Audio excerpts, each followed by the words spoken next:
could see it. My mom's friend just said she believes she can see demons in me. What happened? No, that's not what she said. She a spirit of infirmity. A spirit of infirmity over you. Over me. She's going to pray for me. Right. And what happened is there's certain situations that tend to hurt me. Like, for example, I just, my physical health will go down when I have to do certain stressful things. So my mom happened to see her friend outside in the front yard where I needed to go past when I was going for my walk. And so they were chatting there, and I just went by and I said, I can't talk, sorry, I'm just not feeling well enough to talk. And I don't even know how to explain it. A lot of times the stuff I've got to do for Lyme, I don't know how to explain it in any way that's going to make sense to other people.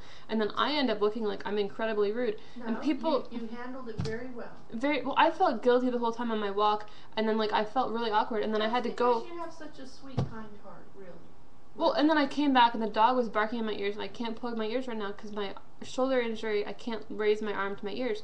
And so I was like, and she's like, no, the dog won't hurt you. And I'm like, no, it's the noise. My ears are sensitive to noise. And I probably seem like I'm in this terrible, terrible mood, No, sweetie, she understood, and I explained it right along, and she understood, and she had compassion for you. Well, anyway, so I get back, all this is over, my mom and I are having a good time cooking together, we're chatting, and we're just talking about, like, gosh, like, what, we do spend, the two of us have spent more time together than we've spent with any other people on earth, probably. And, has it been a good time together, and what's the interaction like? And I'm like, basically it all comes down to this tension, because you want me to be different from how I am, and you want me to be Christian, and you want me to be Catholic, and I don't want to be Catholic. And I said, be who you are. Okay. You are. And then my mom's like, well, maybe the reason that we don't get along, and that we're both like, I don't like who I am around my mom. My mom doesn't like who she is around me. But, we do spend time together, and she's my only connection to that. She's my only person I really get to see much in person. And, But we do have lots of good times. It's not everything is bad. We have lots of great times. We do have some great times, but it's like, I feel like there's a lot of tension, and there's a lot of, But anyway, and then my mom was like, well, maybe the reason that we don't like spending time together is because you have a demon in you. And I'm like, exactly. I didn't say it that way. Maybe is there something in us that doesn't, like some kind of spirit. Some kind of spirit. That doesn't want us to get along, Okay, and I've got to just say, this is like voodoo. When people tell you you have a spirit in you, and I see a spirit of illness in you, or a demon in you, that's just weird. It's a weird way to fuck with someone's mind. Like, Mom, I think there's a demon in you that's making you Catholic. I think this demon came and possessed you when you became Catholic, and you caught it from somebody. And it's ruining your life. And okay, well, I don't want to talk, I don't want you to be any other than who you are. I want you to have... Okay, well, I'm not Catholic, and I like premarital sex. And do you want me to be like that? I like to curse. Well, I just see that those I like to watch TV series. There's some things that, you choose that I think are causing damage to you, but you're an adult and that's your choice. And I hate to see you hurt, and so that's why I bring something up. But anyway, I want you to be who God wants you to be, and you be in that relationship with God and Jesus the way that you want to choose it. And I don't want to control it. I don't want, you figure it out your way, but sometimes I see you in a lot of pain. Well, the other hard thing is that sometimes if I'm not feeling good, you're like, well, the reason is that you cursed. I saw you cursing at this time of day, and then you felt bad later on. And it's like, no, there's other better explanations for why I don't feel good, Okay, And, I don't know. I'm just putting that out. Is that, can you see a connection or not? I don't know. It's just a frustrating... That's what I'm observing, but you know more about your body than I do. It's a frustrating thing. And here's what's the scary thing for me, though, is that I'm getting hurt very easily lately. Like, if I speak up, if I get angry, my voice tends to get hurt. I'm having Lyme rage lately. And not really severe, but it will come up if I get upset. And it's, full moon, Lyme flare, I'm changing treatments, I'm probably herxing, and I'm not sure if I'm killing all the Bartonella right now, so I'm in a very delicate condition. So my number one rule, and I got this injury, I don't know how severe this is going to be, my shoulder is poking out right here, I don't know, am I going to have to remember this my whole life? Oh yeah, I always remember that one day I had Lyme rage back, because my shoulder pokes out weird now, I don't want this.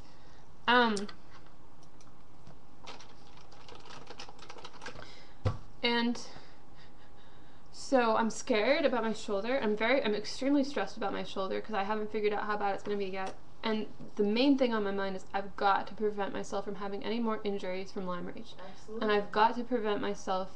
And the other thing is I feel great when I can manage my own life and my own body. Like when I'm here on my own, I'm happy, I get a lot done, I'm really having a great day. Yeah, you were happy when I came home. Yeah, I was totally had an amazing day, right? And then the times when you're home, when we're both home together, I have such a hard time. I'm usually crying, I'm getting hurt, like crazy stuff is happening, and I mean, yesterday I just went up and took a nap while you were home, like crazy stuff happens, and so my mind is just on, I've just been hurt recently, I'm just trying not to get hurt, and so I don't care how I look to other people, and a lot of people have trouble understanding this because they've never been in a situation where there was something so much more important than social graces, that they would just totally threw social graces out the window, which is what I have to do with Lyme rage, where I'm just like, or if I'm getting physically hurt by something, I just have to say, I'm getting physically hurt, see you, or I can't do this, like, and I just, because I can't even the thing about saying, oh, hi, okay, hi, even talking for like 3 minutes, my nervous system goes through so much abrupt change, and it's like, I feel like I've been like thrown to the floor and pounded by a truck, and I'm just not, I'm not able to do that. My body works differently than other people's. And right now. You handled yourself very, very well out there. You were calm, you explained, and I helped along. Well, it's sort of damned if you do, damned if you don't, because if I don't protect myself, then I feel bad from the stress, and if I do, then I feel bad. I feel guilty. Okay, well, it turned out very well. I understand that when these situations arise, it's gonna be a bad thing either way. There's no really good way to handle this, because telling somebody I'm too stressed to talk to you is fucking weird. That's okay. A lot of the stuff I have to do.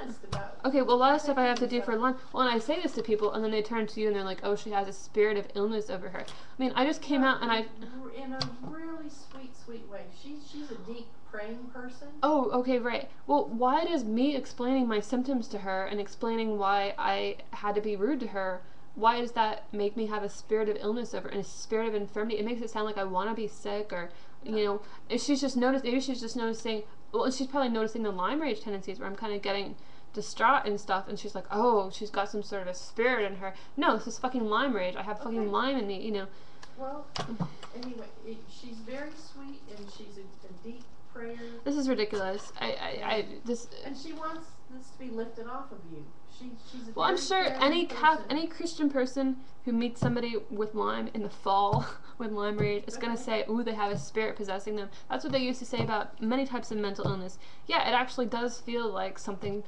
No, I'm not even going to give you this. It doesn't feel like something possessing you. It's really terrible. It's a terrible thing to have to go through. It's embarrassing. It's dangerous. People get hurt. People kill themselves. Lyme rage is very dangerous. I'm probably going to write a book about it someday. Awful, awful thing. And hearing one of my friends describe what she went through with it has been this major breakthrough with me, where now I just don't have so much guilt about it, because I used to feel like, gosh, I ought to be able to not be like this. It's my emotions. I ought to be able to control it, and it's really a physical issue. Okay, well, I think you've learned to handle it very well and explain it very well. And I try to help you and assist you and have people understand and have compassion for you. And then it's just really hard. It's one of the hardest things to explain to people, how you can be a normal person. Like, I'm nice, I'm social, like, I'm considerate to people, if it's not going to hurt me physically, I'll talk to your friends. But, yeah, and it just shows how much you care about honoring people and being considerate and thoughtful. Deep in your heart, you're a very kind, it doesn't. Loving, socially adept person, and you want to be that way. And it speaks within you, and it's there. And so you were trying to, hard as it is, say, I'm not my regular self right now. I'm ill, my ears hurt, I can't, and I can't stand still, and you're trying to explain in a kind way why I seem like not being friendly or whatever. Yeah. And it's because you have such a good heart. Deep within you, you're a very kind, good person. Very loving, considerate, wonderful person. Thanks, Mom. Thank you. Well, I just want to finish this video. I'm just going to say that I just want my body to be back to normal, and I want my shoulder to be back. And I just cannot say how much I don't want a little souvenir of my Lyme rage from having my shoulder out of position. And I'm just, maybe I'm a bit perfectionistic about my body, where I'm just like, it's not the way it was anymore, you know. So anyway. Well, I give you so much credit, Andrea. Okay, thanks. And you're awesome. You're fighting this so well, and you're dealing with so much. It's so heavy. Sometimes when people talk about demons and stuff, then they forget the real issues, such as, you know, gosh, I must be having herxing, I must be having something weird happening to my brain. That's just, it's a major issue with Lyme rage that people